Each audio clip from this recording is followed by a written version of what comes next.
This is the MTEK Strike helmet.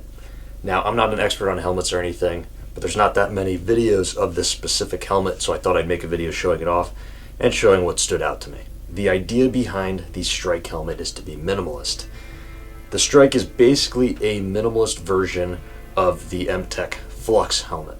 From looking at it, it just looks like it's the side rails that are missing. Now that cuts down on some weight, some bulk, and some price. The price comes in at just over $1,100, and yeah, that's not cheap, but it's a lot cheaper when compared to the $1,800 of the Flux.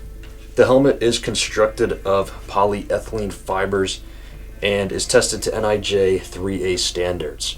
Now, if you know about helmets, you'll know that helmets actually can't be NIJ certified, but as long as you're buying from a reputable company, their tests are probably sound. So what really stood out to me about this helmet is the weight.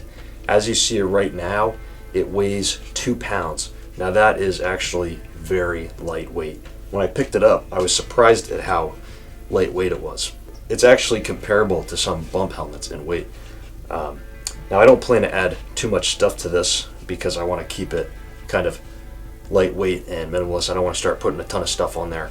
If I do want to add a light of some sort at any point, I'll probably just add one of those small Princeton Tech lights. I could just slap it right onto one of these loop fields with a Velcro mount. And in the future, I want to get night vision, so this comes with a Wilcox L4 3-hole shroud. Loop fields all over, but on the back there too, so you can add your counterweights. Now, another thing about this helmet you'll notice is how far it actually comes down in the back. So most helmets will actually be higher cut in the back, and the Strike helmet comes down farther on the nape of the neck. Now this does a couple things. Number one, it allows for a little more coverage, and also it allows for good stability because it's hugging your head a little bit more. So because this helmet is minimalist without the rails, you really don't have that many options when it comes to mounting up hearing protection. The Strike does come with these small M-lock mounts on either side. These are really just set up for amp arms from OpsCore, so obviously you could run your amps, and they do make adapters for other headsets, but you're kind of limited when it comes to that. What I actually planned to do was just run the hearing protection underneath the helmet itself by moving some of the padding around and just placing them underneath. That way I'd have the ability to wear the hearing protection when I'm not wearing the helmet. They're not hard attached to the helmet. So the headphones I'm using are the Safariland Liberators. Most headphones should fit if you move the padding around. One thing to keep in mind is the headband has to be slim. This helmet comes with good padding, it comes with the liner and a ton of extra pads so you can custom fit it to your head. So one thing you'll notice is the helmet doesn't actually have a retention dial like other offerings from OpsCore and Team Wendy. So you can't just tighten it down onto your head.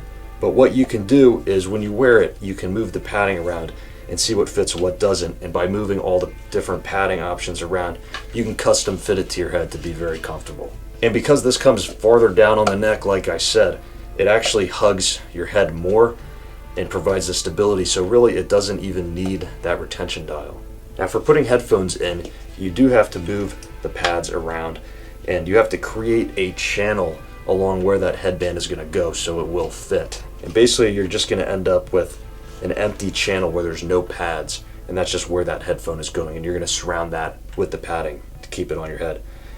And you got to keep the liners in there too, because that actually protects your head from the impacts. The retention system is pretty standard. It works well.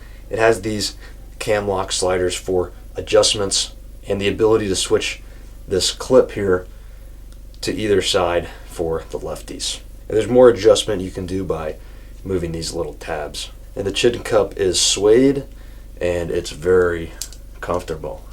Another good quality about the MTEK helmet is it's made in America. So yeah guys, I think that just about covers it. If you're looking for a minimalist ballistic helmet, the MTEK Strike is certainly an option. Apparently MTEK has some really long lead times, so I don't know how long it would take if you ordered directly from them.